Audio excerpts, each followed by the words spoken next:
Fucking read it. Don't say anything. Don't say anything to them.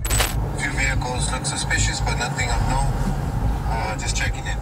This man to your right here, he's the exact target that they're looking for. À Los Angeles, les opposants à la politique migratoire de Donald Trump se coordonnent et mettent en place des mesures concrètes pour protéger les sans-papiers. On vous raconte. Why are you doing this? Depuis le début du mois de juin, près de 2800 immigrés sans papiers ont été arrêtés à Los Angeles, selon le ministère de la Sécurité intérieure. Ces arrestations ont eu lieu lors de raids menés par l'ICE, la police fédérale de l'immigration et des douanes. D'après Sky News, ce chiffre record est le résultat de la politique répressive anti-migrants menée par Donald Trump. And we will begin the process of returning millions and millions of criminal aliens back to the places from which they came. Relayées sur les réseaux sociaux, ces arrestations ont suscité une vague d'indignation, raconte le Los Angeles Times, qui rappelle notamment les manifestations massives et spontanées qui ont secoué la ville début juin. Si les manifestations se sont essoufflées, le mouvement de protestation, lui, ne faiblit pas. Sa nature spontanée a laissé place à une approche plus organisée, explique le Washington Post, et des groupes de militants se sont formés pour protéger les sans-papiers. Dans ce reportage de Sky News, on aperçoit par exemple certains d'entre eux patrouiller en voiture afin de repérer la présence d'agents de l'ICE et alerter les latinos, cible principale de la police. They're looking for vehicles like the ones immigration agents often use. Selon le Washington Post, des distributions d'aide alimentaire sont également organisées auprès des familles qui craignent de quitter leur domicile. Autre terrain de résistance, les parkings des magasins Home Depot. Selon le quotidien britannique The Guardian, cette enseigne de bricolage dépend officieusement depuis de nombreuses années des travailleurs sans papier qui se réunissent sur les parkings des succursales dans l'espoir d'être embauchés pour la journée pour aller peindre un bâtiment, entretenir un jardin ou encore couvrir un toit. Résultat, ces magasins ont été pris pour cible par les agents de l'ICE qui ont effectué de nombreux raids, comme sur cette vidéo filmée aux abords du Home Depot d'Hollywood le 19 juin dernier.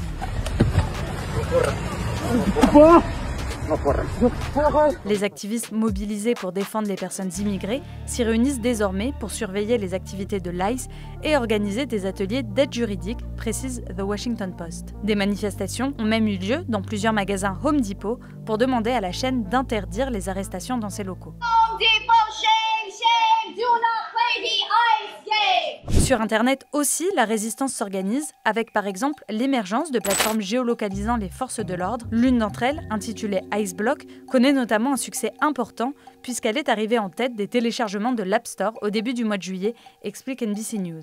Conçue sur le modèle de Waze, elle permet à ses utilisateurs de signaler la présence d'agents de l'ICE dans un rayon de 8 km.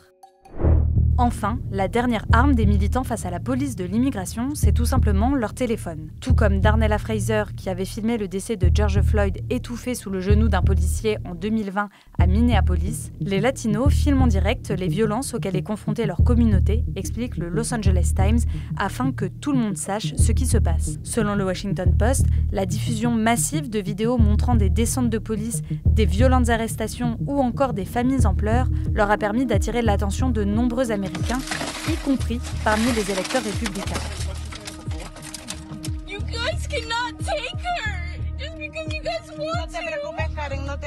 Un récent sondage de Reuters Ipsos révèle que 49% des adultes américains considèrent que leur président est allé trop loin dans les arrestations d'immigrés. Un autre, mené par Gallup pour El País, rapporte même que 79% des Américains, soit près de 8 personnes sur 10, considèrent que l'immigration est une bonne chose pour le pays. À titre de comparaison, il n'était que 64% à le penser il y a un an, précise le média espagnol.